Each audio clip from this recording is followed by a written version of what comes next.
The Midnight Hauntings.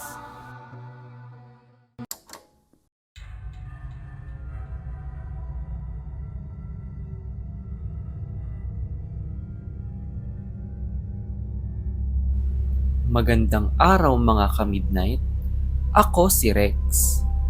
Ang kwentong ito ay pinadala ng isa nating tagapakinig at ito ay tungkol sa isang lalaki na lumipat sa isang probinsya para maging mangingisda, kung saan binalaan siya na huwag dumaong sa isang islang nababalot ng misteryo at kababalaghan. Ako si Intoy at nangyari ang aking kwento ilang taon na ang nakalipas.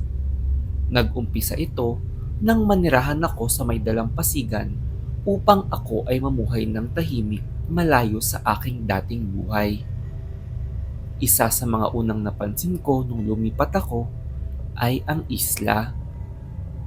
Kapansin-pansin ang natatanaw na isla sa laot at nang tanungin ko ang mga kapwa mangingisda ko ay binalaan nila ako dito. Ayon sa usap-usapan ay may mga nakatira daw dito, ngunit iniiwasan nila itong lapitan, lalo na din dahil sa kwento ng aming amo na si Mang Carlos. Ayon sa kanya ay sinubukan mangisda noon doon ng kanyang kapatid. May nakita daw kasi itong mga tao sa isla at pagpunta daw ng kuya niya doon ay hindi na muli pa itong natagpuan. Dahil doon ay walang nagtangkang mangisda malapit sa islang iyon. Isang gabi ay pabalik na sana kami sa pangingisda nang biglang bumagyo at hindi kami makabalik. Dahil doon ay naanod ang aming mga bangka sa gitna ng laot at kami ay nangamba sa aming mga buhay. Maya-maya ay naglubugan na ang mga bangka. Pilit akong kumapit sa aking bangka hanggang sa nawalan na ako ng malay. Pagkagising ko ay dun ko napagtanto na napunta na kami sa islang pinagbabawalan. At pagtingin ko sa aking paligid ay nangilabot ang aking buong katawan. Kitang-kita ko na madami sa aking kasamahan ang lumulutang na at tila namatay sa pagkalunod. Mabuti na lang at may iilan akong nakita na buhay pa at saktong nandun din si Mang Carlos. Kahit paano ay nakakagaan na may iilan pa sa aming nabuhay. Ang nakakahilakbot lang ay ang realidad na kami ay napunta na sa pinagbabawalang isla. Nagpulong muna kaming mga nakaligtas at nagplano na ng aming gagawin. Naisip namin na subukan ayusin ng mga bangka para agad na makabalik sa aming bayan. Iilan sa amin ang nagpupukpok para ayusin ng mga bangka habang ako at isa pa ay nagbabantay kung sakaling may mga taga-isla ang lumapit sa amin at atakihin kami. Habang kumikilos kami ay dun napaisip ang iilan sa amin kung totoo kaya ang kwento sa amin ni Mang Carlos. Napansin namin na tila misteryoso ang biglang paglitaw ng bagyo kung kailan kami ay tila napalapit na sa isla.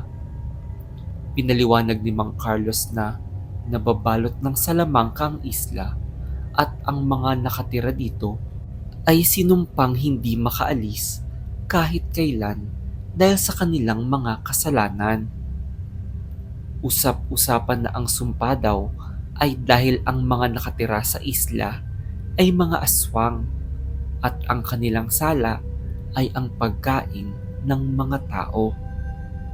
Habang siya ay nagkukwento ay nakarinig kami ng alulong at dun na napaniwala ang lahat. Maya-maya ay may kumaluskos sa aming likod.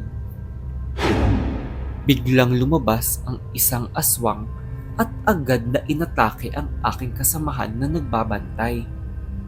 Tinanggal nito ang braso ng lalaki na parang papel lang at sabay nilamon niya ito. Nagsigawan ng lahat at agad na nagtakbuhan ng kanya-kanya dahil sa takot. Agad akong tumakbo patungo sa kakahuyan kung saan nawalay ako kay Mang Carlos. Hindi ako makapaniwala na totoo ang aswang at makikita ko ng harapan ang pagpatay nito sa aking mga kaibigan. Maya-maya ay nakarinig ako ng kaluskos ng dahon sa aking likuran. Doon ko naaninag ang isang babae sa damuhan na tila nagtatago. Sumisenyas siya sa akin na lumapit ako sa kanya at sa unang tingin pa lang ay alam ko nang isa din siyang aswang. Ngunit napilitan akong sundan siya dahil hindi naman niya ako inatake. Nagpakilala ang babae bilang Liana at dinala niya ako sa isang bangka at sinabi na kapalit ng kanyang tulong ay nais niyang makaalis sa kanilang isla. Kaya naman nagmadali akong magsagwan pabalik kahit na nag-aalala pa ako sa aking mga kasama, lalo na kay Mang Carlos. Nang makarating kami ay nagpasalamat si Liana sa akin at hindi ko maitanggi na nabihag ako sa kanyang kagandahan.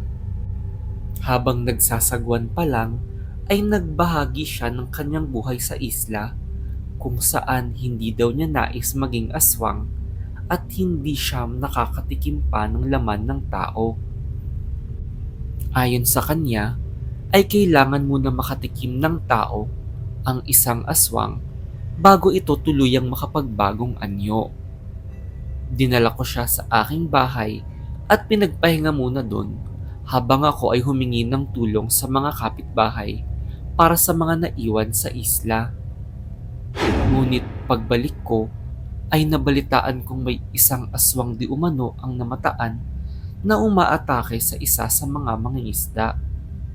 Agad kong hinanap si Liana dahil ako ay nag-alala na baka nasundan siya ng ibang aswang at nais siyang pilitin na bumalik sa isla. Ngunit ayon sa mga nakakita ay si Liana ang tila nagbagong anyo at siya daw mismo ang umatake sa mga taong bayan. Hindi ko inasahan na nilinlang ako ng isang aswang at ako pa ang sanhi ng pagpapakawala sa kanya sa aming bayan. Kaya naman ilang gabi ang dumaan at napakaraming tao ang sunod-sunod na natagpo ang patay sa aming bayan. Pati nung tinangka naming puntahan ng isla para iligtas sila Mang Carlos, ay natanaw namin sa dalampasigan na nakahilera ang kanilang mga bangkay. Kaya simula nun ay mas naging mahigpit na kami sa paglapit sa isla. Naging maingat na din kami tuwing gabi at hindi na namataan pa si Liana sa aming bayan.